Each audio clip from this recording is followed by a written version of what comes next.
రాజకీయంగా వైఎస్ఆర్సీపీని ఎదుర్కోలేకే Chandrababu and co Y S Sharmila విజయమ్మలపై దుష్ప్రచారం చేస్తున్నారని ఆ పార్టీ మహిళా నాయకురాలు లక్ష్మీ పార్వతి ఆరోపించారు.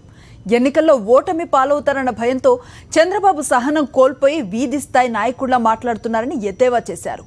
మహిళల పట్ల బాలకృష్ణ నివాసం కేంద్రంగా సోషల్ మీడియాలో దుష్ప్రచారం చేస్తున్నారని మండిపడ్డారు. మహిళలపై కనీస గౌరవం లేకుండా మాట్లాడుతున్న టీడీపీ నాయకులకు ఓటుతో బుద్ధి చెప్పాలని లక్ష్మీ పార్వతి కోరారు.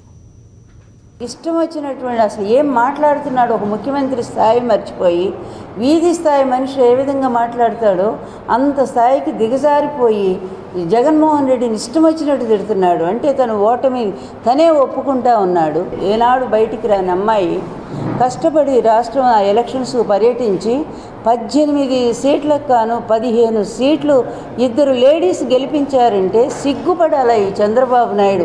నీకు డిపాజిట్లు కూడా రానటువంటి పరిస్థితే ఆడవాళ్ళు ఓడించారనేటువంటి అక్కస్సుతో నువ్వు అతి దారుణంగా ఈరోజు వ్యక్తిగతమైనటువంటి వాళ్ళ క్యారెక్టర్ అసాసినేట్ చేస్తూ అంటే ఇంత మానసిక క్షోభకు గురి చేస్తున్నటువంటి నీ దుర్మార్గాలు ఏంటి? ఇక అంతం లేదా వీటికి? నీ పాపాలకు అంతం లేదా? చంద్రబాబు నాయుడు బాలకృష్ణ నువ్వు ఏదో గాలి అగ్నికి వాయువు తోడైనట్టుగా మీ ఇద్దరు కలిసి ఈరోజు అన్ని పాపాలకు మీరిద్దరే మూలం అవుతారా? ఎన్నెన్ని చేస్తారు? తండ్రిని చంపారు, నీ వెన్నుపోటు పొడిచాడు నీ బావ, మీ అందరూ కలిసి చెప్పులేసి అవమానం చేశారు, చివరికి ఆయన ప్రాణాలు తీశారు.